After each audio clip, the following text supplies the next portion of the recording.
এইভাবে পায়েস বানিয়ে খেলে কথা দিলাম মুখে লেগে থাকবে। নিয়েছি 25 গ্রাম গোবিন্দভোগ চাল, 4 চামচ চিনি, 4 চামচে 50 গ্রাম গুঁড়ো দুধ, 5-6টা বাতাসা, 2টো তেজপাতা, 2টো এলাচ। চালটাকে ধুয়ে নিয়ে প্রথমে একটু ঘি মিশিয়ে সাইডে সরিয়ে রাখতে হবে। তারপর এটা একটু ভালোভাবে মিশিয়ে ঢাকা দিয়ে রাখলেই ভালো হয় খানিকক্ষণ। তারপর দিয়ে দিতে হবে প্যানে দুধটা ফুটে আসলে তার মধ্যে এলাচ আর 2টো তেজপাতা দিয়ে দিলেই হবে। তারপর এই যে গুঁড়ো দুধটা আছে না, এই গুঁড়ো দুধটাকে ওই যে দুধ ফুটছে ওই দুধটা খানিকটা তুলে নিয়ে একটু ঘেঁটে নিয়ে রেখে দিতে হবে। এটা একটু পরে কাজে লাগবে, এখন এর কোনো কাজ নেই। এটা ব্যাস একটু পাশের সাইডে সরিয়ে রাখতে হবে।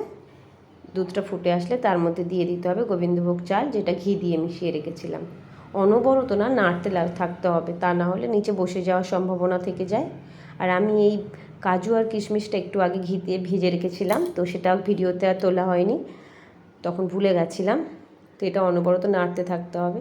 এই যে প্রায় চালটা সিদ্ধ হয়ে গেছে 90% মতো, তো ওই গুঁড়ো দুধ আর এই দুধটা যে রেখেছিলাম সেটা ঢেলে দিলাম, আর দিয়ে দিলাম 4 চামচ মতো চিনি। আর একটু সুন্দর কালার আনার জন্য না এর মধ্যে আমি বাতাসাটা অ্যাড করেছি। কালারটা এত সুন্দর লালচে ধরনের আসে যে খেতেও ভালো লাগে আর দেখতেও বেশ সুন্দর লাগে। একদম প্রায় কমপ্লিট হয়ে এসছে, একটুখানি বাকি 2-3 মিনিট মতো হলেই ব্যাস কমপ্লিট। একদম লাস্টে কাজু আর কিশমিশটা দিলাম, কারণ কিশমিশটা বেশিক্ষণ দিলে টক টক ভাব এসে যায়। ব্যাস হয়ে গেল।